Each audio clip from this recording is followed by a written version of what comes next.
मैं यहाँ आता नहीं, लेकिन मेरा नाम उछाला गया है तो इस करके मुझे आना पड़ा, वरना हमने सोचा था पार्टी जवाब देगी।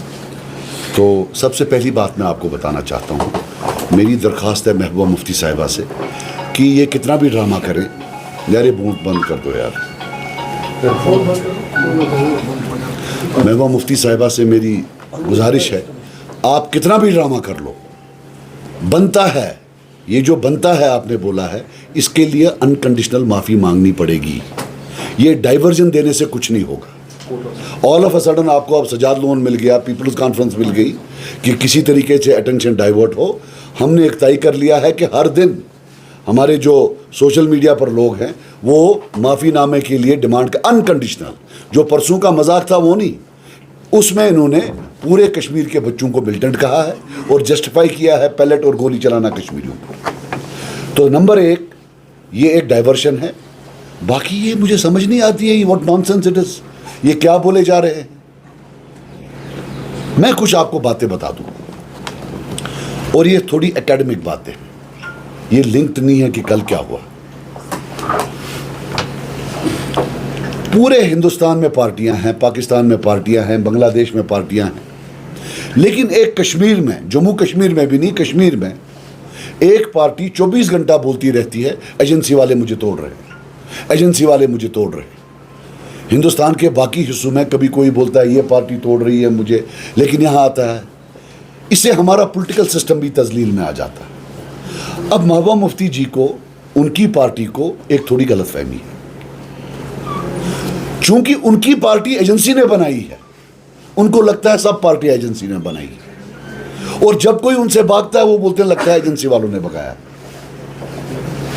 अब हम क्या करें, आपके पास पार्टी नहीं है, एजेंसी की बनाई हुई पार्टी नहीं है, तो इसका क्या मतलब है सब एजेंसी वाले।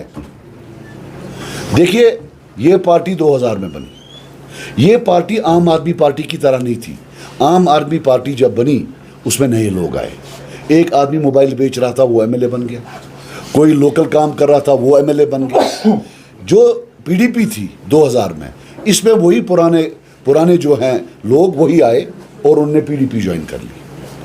नॉर्थ कश्मीर में से पीसी मैक्सिमम गया क्योंकि हम इलेक्शन नहीं लड़ते थे, साउथ कश्मीर से कांग्रेस वाले गए, सेंट्रल से एनसी वाले गए, तो इनको एक खिचड़ी बना के दी गई जिसको बोलते हैं कोalition ऑफ इंडिविजुअल्स।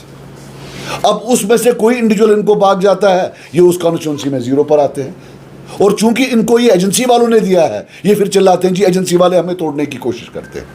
पीपल्स कॉन्फ्रेंस को ले, हम 50 साल पुरानी पार्टी है और छोटी पार्टी है, लेकिन हमारा वोट बैंक इंटैक्ट। इतनी गाली दी हमको कि भाई ये बीजेपी है, ये हमारा वोट बढ़ गया है, कम नहीं हुआ है।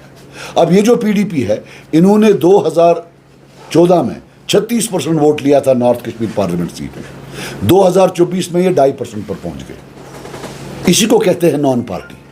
एजेंसी वंडर्स यही होती, रेबल ऑन रेंट यही होते हैं कि बंदे चले गए, पार्टी खत्म। अपने बशीर साहब हंदवारा कॉन्स्टिट्यूंसी के, इनको हमने लड़वाया कुपवारा से, ये जीत गए। मैं वादा देता हूं अगर हम कल शेख इमरान साहब को लड़वाएं, वहां हमें स्वयं वोट आएंगे, हमारा पार्टी का वोट है, हमारा कोई एजेंसी का वोट नहीं है। और सबसे बड़ी बात मुझे ये बताएं, ये मैं उनसे पूछना चाहता हूं बड़े अदबन, कि मान लीजिए 5 सेकंड के लिए कि ठीक है जी एजेंसियां सजाद लो उनके कहने पर, जिसका आप दिल्ली में जाकर बोलते हो ये सेपरेटिस्ट का बेटा है, आप हो होम मिनिस्टर की बेटी, मतलब सेपरेटिस्ट का बेटा होम मिनिस्टर की बेटी को डरा रहा है। आपको अल्लाह की कसम है, दिल पर हाथ रखकर बैठो, बोलो ये कितने भरोसे वाली बात है। वहां तो बोलते हो कि ससुर इसका कौन है, बीवी इसकी पाकिस्तानी है, तो ये होम मिनिस्टर की बेटी क्या बोलती है, उसको हम डराएंगे। मान लिया जी अब ये सच है, अगर कोई मेरी तरफ आया एजेंसी के कहने पर, तो वापस भी तो एजेंसी के कहने पर इसके पास गया होगा ना। महबूबा जी इसका जवाब दीजिए ना, अगर वो एजेंसी से इतना डरते हैं, अगर कि मेरे पास आए तो आपके पास भी तो गए होंगे। ये क्यों नहीं कहती हैं कभी कभी जब हमसे कोई भागता है, हम बोलते हैं कि ठीक है हम इनको इंस्पायर नहीं कर पाए, ये चले गए। ये कौन सा ड्रामा सेंस ऑफ एंटाइटलमेंट है कि आए तो इनकी वजह से आए, गए तो एजेंसी वालों की। What agency? ये तजलील कर रही है यहाँ की पॉलिटिकल सिस्टम। जैसे इन्होंने हर बच्चे को मिलिटेंट बोला, जैसे इन्होंने हर बच्चे को मिलिटेंट बोला, वैसे ही ये हर पॉलिटिकल मेंबर को यहां एजेंसी वाला बना रही है और पूरे मुल्क में बदनाम कर रही है। She is abusing our political system, she is abusing our political leaders. क्या यहां is everybody on sale here? Madam ji सिर्फ आपको बनाकर दी है और किसी को बनाकर नहीं दी है। यकीन मानिए, कांग्रेस है, बीजेपी है, यहाँ नेशनल कॉन्फ्रेंस है, जमात इस्लामिया है, पीपल्स कॉन्फ्रेंस है, हमारा सबका अपना वोट बैंक है। मैडम आपका नहीं है, आपको बनाकर दिया है। अंदर आकर देखो, before you point fingers at others, look with in.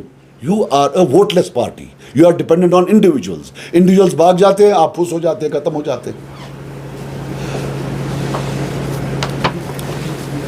2002 से ही इनका जो है वही सिस्टम रहा है।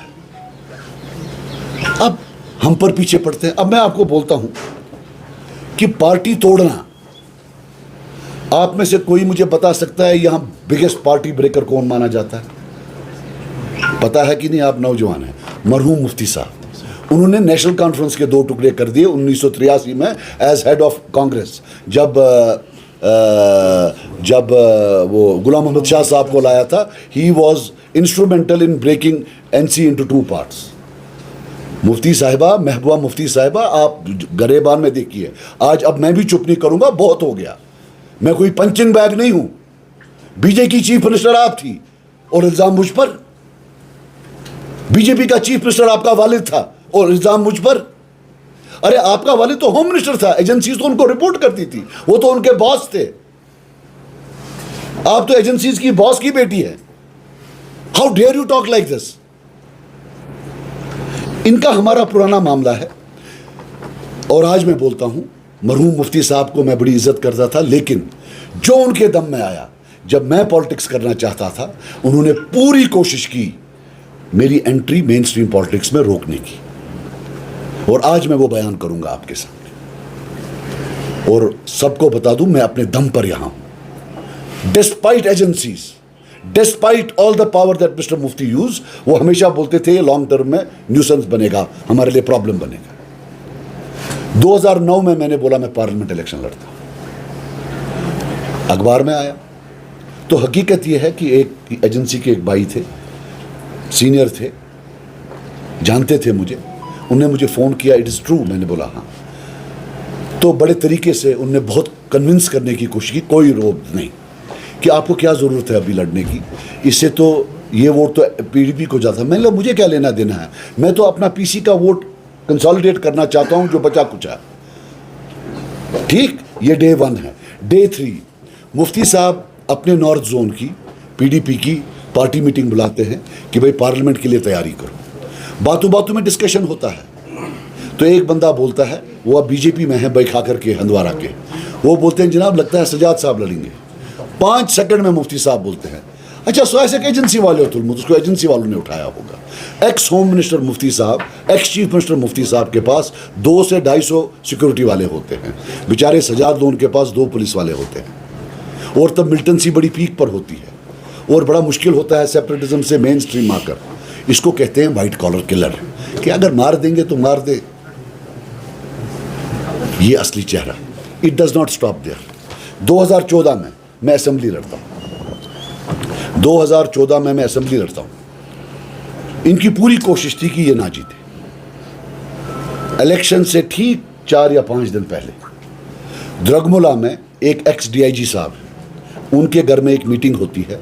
उसमें नईम अख्तर साहब होते हैं, मेरे तो भाई हैं, मैं तो उनकी बड़ी इज्जत करता हूं, बहरहाल लेकिन सच बोलना है।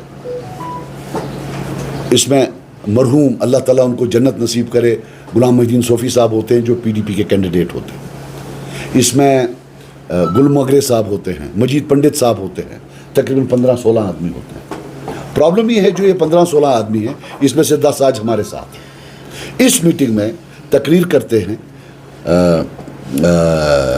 नईम साहब और कहते हैं कि हम तो हुकूमत बना लेंगे इंशाल्लाह, लेकिन हंदवारा में अगर नेशनल कॉन्फ्रेंस जीत जाए, ये जो सजाद लोन है ये नासूर बनेगा आगे जाकर। अभी पहले इसको हराओ, आप वोट ट्रांसफ़र करो एनसी को। अल्लाह करवट करवट जन्नत नसीब करे सोफ़ी साहब को, वो गुस्से से उठकर वॉकआउट करते हैं। करते हैं, यानी आप तो पीडीपी में थे, आपको तो पता होगा, राइट। वो वॉकआउट कर देते हैं। फिर इनके कुछ 2-3 बंदे होते हैं जो पुराने होते हैं, उनसे 1000, 1200, 1500 वोट ये ट्रांसफ़र करते हैं टू नेशनल। मैं टिकट लाऊंगा अपने नईम साहब की, ODIG साहब की भी, वो मजीद पंडित साहब की भी, अपनी भी, गुल मागरे साहब की।